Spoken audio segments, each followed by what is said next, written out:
আগামীকে শিক্ষক বৈষম্য করছে কে?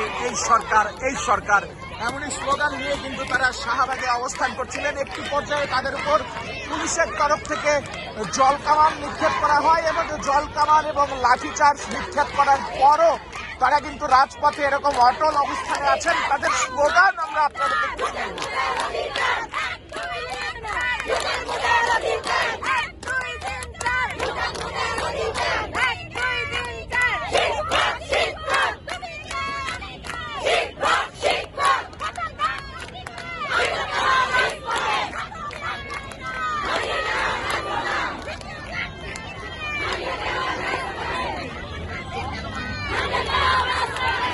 কি বৈষম্যের শিকার হতে হচ্ছে আজকে আমাদের লাঠি চার্জ, আমাদের বাড়িতে আঘাত করা হয়েছে, আমাদের এক আপু প্রেগন্যান্ট, ওনাকে আঘাত করা হয়েছে, হসপিটালে নিয়ে গেছে, এক ভাইয়ের পায়ে আঘাত লেগেছে, ওনাকে হসপিটালে নিয়ে গেছে, আমাদের উপর লাঠি চার্জ হচ্ছে এবং বারবার আমাদেরকে দরকার করছে। আমরা কেন করছি?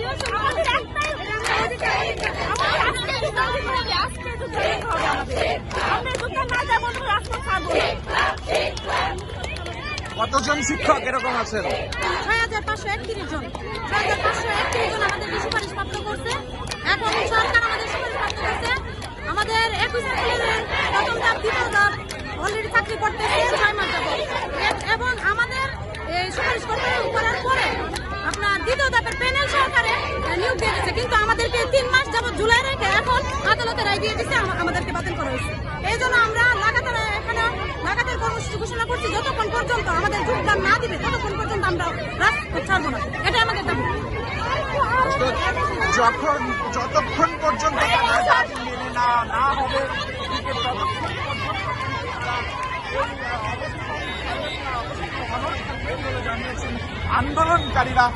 আন্দোলনকারীরা কিন্তু এখনো রাজপথে বসে আছেন।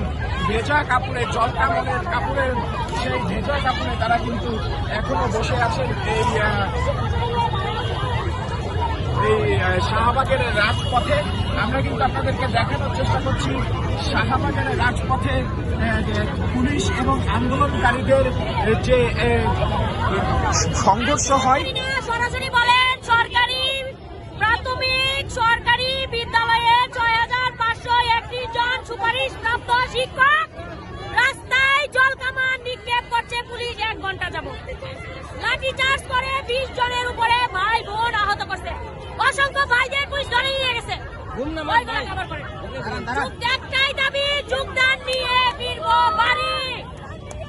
দর্শক, তারা কিন্তু স্পষ্ট জানিয়ে দিলেন যোগদান ছাড়া তারা বাড়ি ফিরবেন না। সেটি দর্শক, শাহবাগ চত্বর থেকে কেটিভি নিউজ 24 ক্যামেরায় আপনাদের সাথে যুক্ত ছিলাম সুজয় মজুমদার, কেটিভি নিউজ 24 ঢাকা।